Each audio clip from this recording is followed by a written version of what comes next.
सुन्नी जाग जाग जाग, सुन्नी जाग जाग जाग, सुन्नी जाग जाग जाग, सुन्नी जाग जाग जाग, सुन्नी जाग जाग जाग, सुन्नी जाग जाग जाग।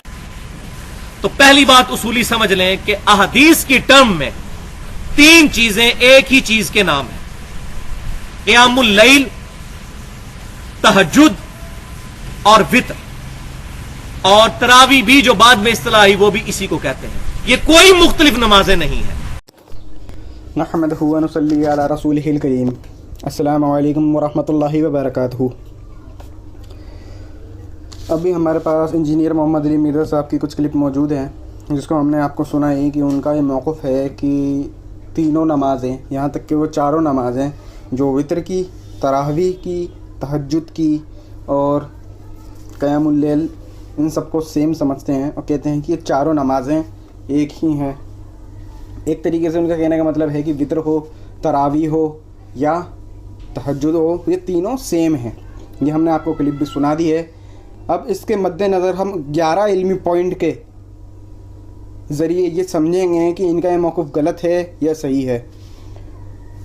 लिहाजा मैंने जब इनकी पूरी वीडियो देखी तो मुझे इनके पूरी वीडियो में झूठ पर मुबनी हर बात लगी और कोई भी बात हक़ से मिलती जुलती नहीं लगी, जबकि इन्होंने ये दावा करा कि ये बात मैं जो बोलूँगा वो हक़ बोलूँगा।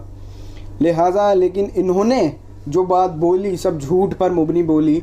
कुछ आने वाली वीडियो में हमारे साथ जुड़े रहें, हम इस वीडियो का पूरा झूठ साबित करेंगे। यहाँ तक कि जो उनने हदीसें नकल करीम बोली उसके ऊपर भी उनने बहुत बड़ा झूठ बोला, जो खुद उस किताब में उन्हीं की ऐप में गलत मौजूद है।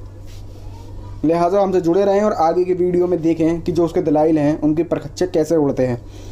इस वीडियो में हम 11 इल्मी पॉइंट से उसका रद्द करेंगे और जवाब चाहेंगे कि वो हमें इन 11 पॉइंट का जवाब दें कि अगर ये तीनों सेम हैं तो क्या क्या होगा। तो लिहाजा इसमें सबसे पहला पॉइंट ये है कि उन्होंने ये बोला कि ये हदीस शरीफ है हज़रत आयशा वाली, इसके अंदर है कि रमज़ान और गैर रमज़ान में ऐसा होता है, वो सब जानते हैं कि उसमें ये है। तो हम उनसे पूछना चाहेंगे कि जितनी भी हदीस शरीफ आ रही हैं, कोई सी भी हदीस शरीफ आए उसमें लफ्ज़ नमाज और वित्र अलग अलग आया है।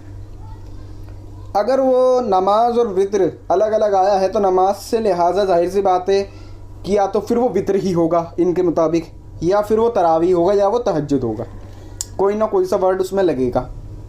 अगर हम लगाएं वित्र और वित्र एक, तो ऐसा तो हो ही नहीं सकता कि हदीस में हो कि पहले वित्र पढ़ी फिर वित्र पढ़ी, तो लिहाजा ये भी गलत हो गया।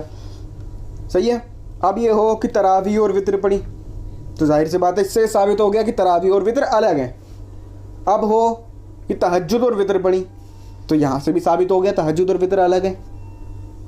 लिहाजा उनकी खुद की बताई हुई हदीस शरीफ से या जो जितनी भी हदीस शरीफ जो आ रही हैं उनसे ये साबित होता है कि तरावी, तहज्जुद, वित्र ये सब अलग नमाजें हैं। ये खुद हदीस शरीफ में अलग नामों से डिफ़ाइन की गई। वित्र अलग नाम से डिफ़ाइन हुई और दूसरी नमाजें दूसरे नामों से डिफ़ाइन हुई। ये इनका खैर खयानत है और उलमाए अहले सुन्नत के नाम पर दुनिया को बिगाड़ना है, मुसलमानों को तफरीक़ाबाज़ी में डालना है। अब इसी तरीके से दूसरे इल्मी पॉइंट से जो आ रहा है वो ये है कि अगर एक हैं तो रमज़ान से अलग महीनों में सुन्नत मौक़िदा क्यों नहीं है। कहने का मतलब ये है कि तहज्जुद जो है वो रमज़ान में नफिल रहती है। हर साल पूरे साल रमज़ान हो या गैर रमज़ान तहज्जुद नफिल रहती है, पर रमज़ान में आती वो सुन्नत मौक़िदा कैसे हो जाती है। अगर तहज्जुद तरावी सेम है तो, बल्कि तरावी सुन्नत मौक़िदा होती है और तहज्जुद नफिल होती है। तो दूसरा इल्मी पॉइंट ये था। अब तीसरा इल्मी पॉइंट ये है कि तहज्जुद रमज़ान में भी पढ़ सकते हैं और तरावी भी पढ़ सकते हैं, यानी कि तहज्जुद रमज़ान में भी पढ़ेंगे और गैर रमज़ान में भी पढ़ेंगे। तो अगर हम तहज्जुद रात में पढ़ रहे हैं और शाम के ईशा के वक्त हम तरावी पढ़ रहे हैं, तो ये दोनों नमाज़ें कैसे सेम हो सकती हैं, जबकि तहज्जुद तो हम अलग नमाज अदा कर रहे हैं। तहज्जुद मना थोड़ी ना है अदा करनी, जो आप ये कह रहे हैं कि दोनों सेम है। लिहाजा ये सिर्फ इसलिए बता रहे हैं दोनों सेम हैं कि जितने भी अहले हदीस और ये इधर उधर के गुमराह लोग हैं, ये सिर्फ और सिर्फ 2-3 नमाज़ें पढ़ें और घर में जाके बैठ जाएं। आजकल तो इन्हें वसवसा छोड़ लगा है कि वितर पढ़ लो, वही तरावी है, वही वो है। वो वितर भी एक पढ़ो, एक वितर पढ़ लेते हैं और यानी कि ये कर लेते हैं कि एक वितर पढ़ा, तरावी भी ख़त्म, तहज्जुद भी ख़त्म, वितर भी 3 ख़त्म। एक वितर पढ़ो, घर में जाके सो, ये सर्टिफिकेट बांट रहे हैं। अब चौथा इल्मी पॉइंट कि नबी अलैहिस्सलातु वस्सलाम पे तहज्जुद पहले फ़र्ज़ थी, बाद में नफिल हुई। इस बात को खैर निसाई में आई है ये रिवायत, बहकी में रिवायत मौजूद है, मुस्लिम शरीफ में ये रिवायत मौजूद है कि नबी अलैहिस्सलातु वस्सलाम पे तहज्जुद पहले फ़र्ज़ थी, बाद में नफिल हो गई। तो ये हमें ये बताएं, चौथा इल्मी पॉइंट कि तरावी भी पहले फ़र्ज़ हुई थी क्या? बताएं आप। नहीं हुई तो जाहिर सी बात है, इससे भी साबित हो रहा है कि वो दोनों सेम नहीं है। अब आपने बोला कि सारी नमाज़ें सेम हैं, तो लिहाजा आप ही कुरान और हदीस से दलाइल दे दें कि कौन सी हदीस या कौन सी तफसीर में ये मौजूद है कि तीनों चारों रकातें सेम है, ये तीनों चारों नमाज़ें जो हैं वो सेम है। आप ये बताएं। ये 5वां इल्मी पॉइंट है कि आपने कोई दलील नहीं दी इस पर कि सारी नमाज़ें सेम है। हमें ये लफ्ज़ दिखाएं कि तीनों चारों नमाज़ें जो इस्तेमाल हुई हैं ये सेम है। यहाँ तक कि किसी मुहद्दिसीन के कौल से साबित करें, वो मोतबर होना चाहिए कि तीनों चारों रकात जो नमाज़ें हैं वो सेम है। अगर लिहाजा आप ये नहीं कर सकते तो आप इसमें दावे में बहुत बड़े झूठे हैं और बेवकूफ़ बनाने का काम करते हैं। अब छठा इल्मी पॉइंट है कि तहज्जुद की अज़ान वहाबी साबित करते हैं और सऊदी अरब में होती है। अब आप ये ना कहें कि सऊदी अरब हमारे लिए वो नहीं है। हम सिर्फ सऊदी अरब का इसलिए हवाला दे रहे हैं कि आपके लिए जब भी कोई बात होती है हमें तो सऊदी अरब का हवाला दिया जाए, सऊदी अरब में ये हो रहा है, सऊदी अरब में वो हो रहा है। तो आप हमें बताइए कि अरब शरीफ में तहज्जुद की अज़ान होती है जो वहाबी करते हैं, हमारे यहाँ नहीं है, पर वो तहज्जुद की नमाज अज़ान वहाबी साबित करते हैं और करते भी हैं। तो अगर वो दोनों सेम हैं तो तरावी की अज़ान क्यों नहीं देते? तरावी की भी तो अज़ान देनी चाहिए। वो तो आपके ही लोग हैं, वो तो वहाबी हैं, वहाबी मुतव्वे हैं। वो तो वही बात बोलते हैं ना जो आप बोल रहे हैं। लेकिन नहीं, आपने बोला सेम है, वो अगर बोलते हैं सेम है, वो खुद भी बोलते हैं खैर, अमल तो वो भी करते हैं, पर उसकी अज़ान नहीं देते तरावी की।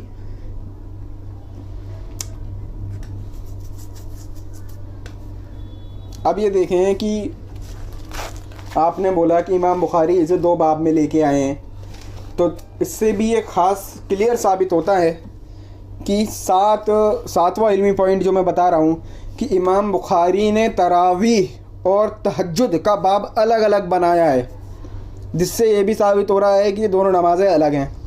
अगर वो दोनों नमाज़ें अलग ना होती तो तरावी का बाब बनाते ही नहीं, तहज्जुद का बाब बनाते। आपने बोला कि क़यामुल लैल है, ये क़यामुल लैल ही तो है, तो इसका बाब अलग बनाने की ज़रूरत नहीं थी। यानी कि इमाम बुखारी का ख़ुद का मौक़िफ़ साबित हो रहा है कि तरावी और तहज्जुद एक नहीं बल्कि अलग हैं। और इस आने वाली वीडियो में हम इमाम बुखारी का कौल पेश करेंगे 20 रकात तरावी पर, तो हमसे जुड़े रहें।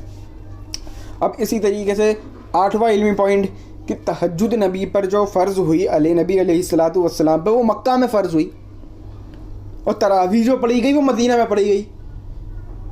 तो ये कैसे हो सकता है कि जो फ़र्ज़ हो वो पढ़ी बाद में जा रही हो मदीना में? तहज्जुद नबी पे फ़र्ज़ मक्का में हुई है और तरावी मदीना में, तो मदीना में और मक्का का डिफरेंस हुआ। इससे ये साबित हो रहा है कि दोनों नमाज़ें अलग हैं। अब 9वां इल्मी पॉइंट कि तहज्जुद के लिए नींद शर्त है। अगर आपको नींद होगी उसके बाद ही आप तहज्जुद पढ़ सकते हैं, पर तरावी के लिए कोई नींद की शर्त ही नहीं है। तो इससे भी साबित हो रहा है कि आपसे बड़ा झूठा कोई नहीं है। अब आते हैं 10वें इल्मी पॉइंट की तरफ कि तहज्जुद नबी अलैहिस्सलातु वस्सलाम पे फ़र्ज़ थी, पर तरावी तो आपने कभी पढ़ी कभी छोड़ दी।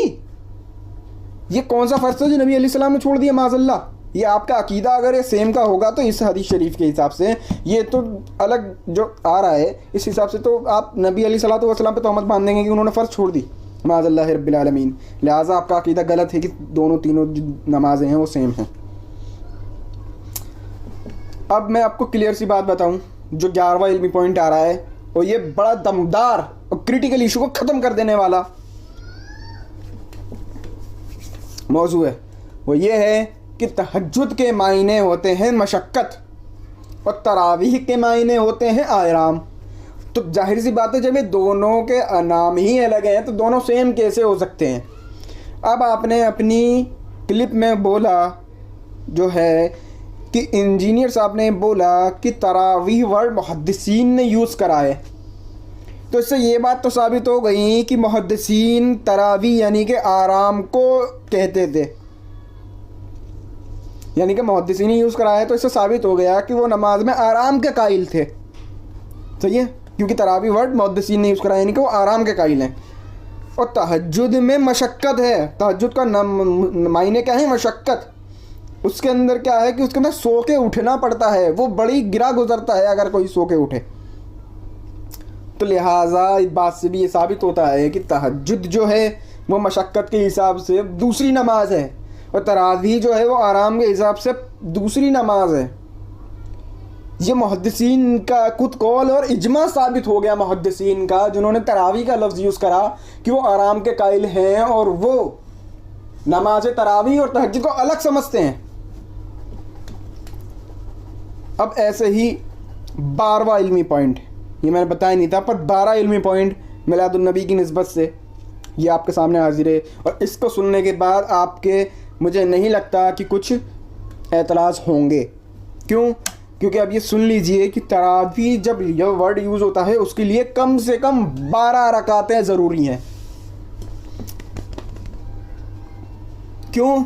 क्योंकि अगर 8 रकात तरावीह होती तो उसको तरवीहतैन कहते, अरबी में उसे तरवीहतैन कहेंगे। लिहाजा किसी मुहद्दिसीन ने तरवीहतैन का तस्वूर ही नहीं करा तो तरावीह का लफ्ज़ यूज़ करा है। इससे यही साबित हो गया कि 8 रकात तरावीह तो सिरे से ही नहीं है। जितनी रिवायतें आई हैं वो भी मौजू और मनगढ़ंत हैं, वो हम आगे आने वाली वीडियो में साबित करेंगे। मोता इमाम मालिक की आप बात करते हैं, दूसरी बात करते हैं, वो सब हम आगे साबित करेंगे। लिहाजा इन 12 इल्मी पॉइंटों से आपकी 12 तरीके से रद्द होता है कि तीनों नमाजें सेम नहीं हैं, नहीं हैं, नहीं हैं। आप तौबा करें और उलमा और इसकी पकड़ करें कि ये एक जाहिल और मुतलक बेवकूफ़ इंसान है जो सिर्फ दीन में बिगाड़ पैदा कर रहा है, अपनी तरफ से बातिल रिवायतें लेके आता है, अपनी तरफ से तफसीर बिर्राए करता है।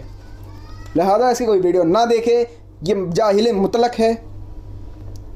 और इसकी ये बात भी साबित होती है कि ने झूठ बोला कि तीनों नमाजें सेम हैं, लिहाजा इससे गुरेज करें।